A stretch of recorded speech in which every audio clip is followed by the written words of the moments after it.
Yeah, it's me, it's PH here. Honestly, guys, before I start, I just want to tell you, this is like the 7th time I've done this video. Batteries keep dying. I just got like 20 charging outside. I got rechargeables.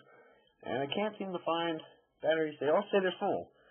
And then, on the last video, I actually, for some reason, hit the pause button and was rambling on talking to myself for the past 5 minutes. Anyway, so we're going to try this again. And, first I'd like to give a shout out to my friend Bandit, who I'm trading with. And I've done multiple trades. He's a really cool guy. He's got a contest running. We also have a contest running for both of us. All you have to do is sub and comment in the box below. I'm pretty sure that's the rules for his as well now. I think he changed them. And I think he's at 50 subs. We're at 150 right now. For 250, we're giving out a glow bulb, a Dark Soul, and a Legend of Blue Eyes Dark Hole for first, second, and third place. So check out his channel. He also has a first egg keys on for sale, so you can message him if you're interested in that card. So today I'm going to be showing you my Frog Lockdown deck. The sinkers, these are for, I run Junk Synchron and Quick Draw. And then I have my typical sinkers, which I don't want to go through. I just got a Mistworm and a Scrap Dragon, and those are the 2 new ones. So I'll just go through this real quick. 3 Junk Warrior. Yeah, he just gets that attack boost when you sink for a 5, so that's really good. Turbo Warrior, that's when you're battling synchro monsters. If there's a Stardust I need to get over something, easy 6. Junk Gardener, I really like this card, the new one. It's pretty broken too. In fact, it can change battle positions and just sits there in defense mode. Nitro Warrior, if I know I'm going to activate a spell card, I'd use him and get a nice 3800 attack in. Junk Archer, Junk Destroyer, which, I use him a lot. And Road Warrior I'll never use. He's just there for the looks, I guess. I don't know. That's for the Frog deck. Triple Deep Frog. Pretty much kind of the main frog, I guess people want to say. It's not my favorite, but 2000 defense, gets a search when he's removed from the field, and if you have 2 on the field, so there's a dupe frog lock. They can't conduct the battle phase because he even has to be the attack target, and if you have 2, they can't attack anything. So that really slows down the deck. Triple Swap Frog, this is where the speed comes through.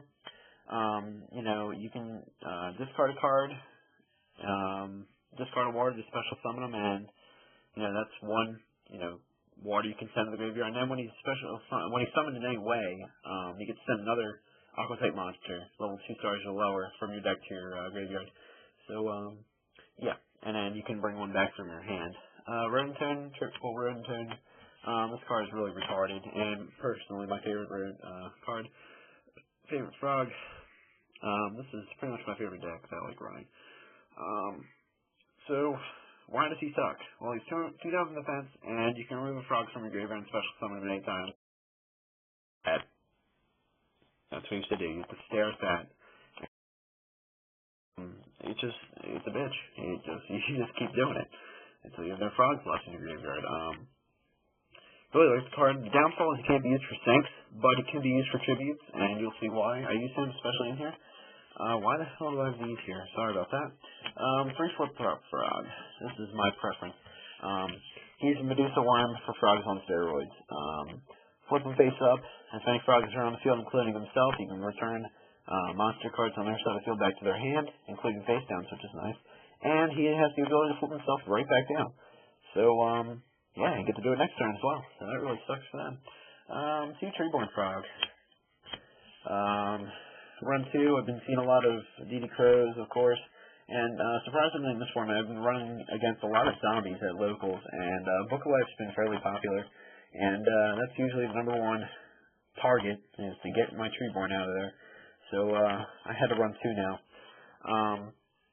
So yeah. With that being said, before I end on the frog note here, because that's all the frogs I use. I don't use Unifrog, I use, you'll say. But, the new, Extreme Victory pack coming out, there's a rare card. It's going to be like Substitute. It's going to be the same thing, but, Substitute's ability was, return a frog from your field to your hand, or I think it was to your deck, I believe, and you special summon frogs from your deck. This one does the same thing, but you get the special summon from your graveyard instead. So I think Frog Monarchs, any kind of frog deck is going to be really hot once, middle of May, all through the summer. I think they're going to really rise and overplay some of the other Tier 1 decks, and I think they're going to be pretty good. So look for that, guys. But in my opinion, I think you're going to get banned in October, just like Substantive did.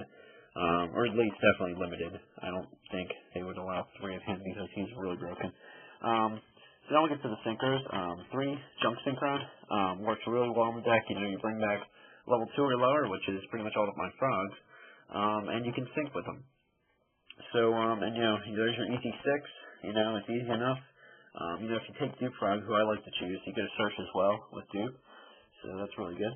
2 Quick Draw Synchrons. I don't know why those were out of order. It's probably from, like, redoing this deck profile 7 times. But, you know, discard a card or send one monster from your hand to the graveyard, special summon them. Now you got your 7s and you got your 8. So, yeah, that's pretty much all the tuners I use. I only use 5 tuners, but, you know, so you strike when you want to. That's pretty much what this deck is for. You strike when you want to. For background destruction, I use double Mobius. Pretty good reason for it. I like it better. I usually like to play where he sets flip-flop. You know, Treeborn comes racks on the graveyard, tribute Mobius for Treeborn. And then flip-flop, return your monster, and get it direct 24 in after popping their back rows. So that's really effective. I just run 1 Battle Fader. People run 3 in Frogs, and, you know, Frog Monarchs not so much, but sometimes. I don't like it that much, but I think 1 is really effective. It comes into play. I always use it. Gores, that's pretty much a staple. And then this was the card I was talking about. I run Obelisk for my final monster. You can pretty much just remove 3 frogs, bring out Rodentone, and have Obelisk out for the turn. And, you know, no spells or traps can be activated that turn, so perhaps you had a flip-flop frog and, you know, flip them up, and that sucks. The Dark 4,000. Not much you can do about that. Or you can use the other ability, you know, tribute 2 frogs and blow up their side of the field entirely, but you can't attack this turn. So, you know, 2 really good effects for this deck. So there's the monsters. Just rambling on and on. Sorry, guys. My favorite deck. You know, like it, give me a comment. Tell me what you think about the deck, what you would change, and, you know, blah, blah, blah. This deck sucks, tell me it sucks. I don't care. I really don't even care anymore. Gold Sarcophagus, just 1. Reborn, Dark Hole. Foolish Burial, that's just pretty much for Treeborn or trying to get a Rodentone in the graveyard when I need them. Rare Gold Armor. Surprise play. DMG told me about this card, and I really like it because he used it for his Magician's Valkyrie. Variability similar to Frogs. Spellcasters, this must be the attack target if you have spellcasters on the field for Magician's Valkyrie. So what he would do is he'd play Magician's Valkyrie, have another Magician on the field, and equip Rare Gold Armor to him. So that means you have to attack Magician's Valkyrie at the same time attacking the other monster. Which pretty much made a lock, just like the Dupe Frog lock. So I use him on another frog. If I only have 1 Dupe Frog, you know, I can create a lock whenever I want. I mean, that 1 card just in the deck, I mean, sometimes it's a dead draw, but I don't see that as being much of a problem. I usually that never really occurs to me. Level 1 in Area B, this really slows down the deck. All face-up level 4 higher monsters have to remain in defense position. So they're going to have to burn an MST on this. They really don't have much of an option. Eventually they're going to have to burn it, and that's good. Swords, that's just, you know, another stall card. Notice I don't run MSTs in here. I don't really need them, honestly, for as much as I'm attacking. Mobius, you know, running Obelisk, they can't attack, you know, no spells or traps can be activated.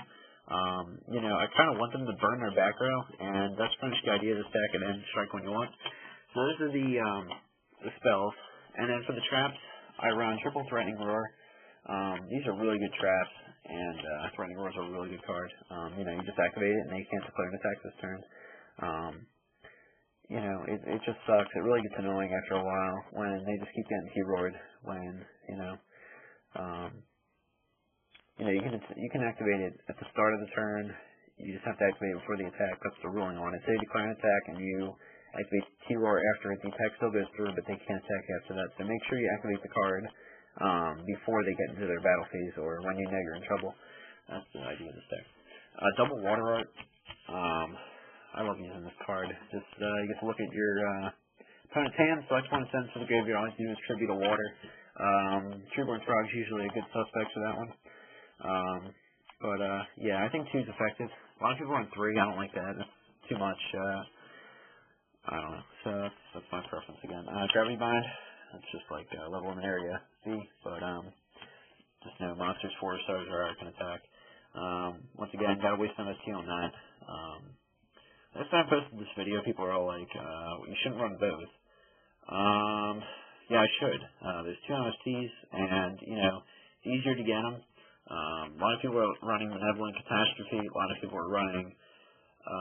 So, you know, backers are actually getting cleared a little bit faster, I'd say, in this format for some reason, even though, you know, it's pretty much the same. So that's just my opinion now, and I like running both. So, yeah. Call the Haunted. Other than these 2 traps, I never have a back row. Pretty much. Everything else is a quick play. I know I'm going to use it. I set Water Art. First turn when I know Treeborn's in the graveyard, come back next turn. Like I'll set it and then, you know, activate when I want. That's a good opening play. I like running just 1 Froggy Force Field and 1 Mirror Force. I don't like overplaying that Froggy Force Field, even though it's a really good card.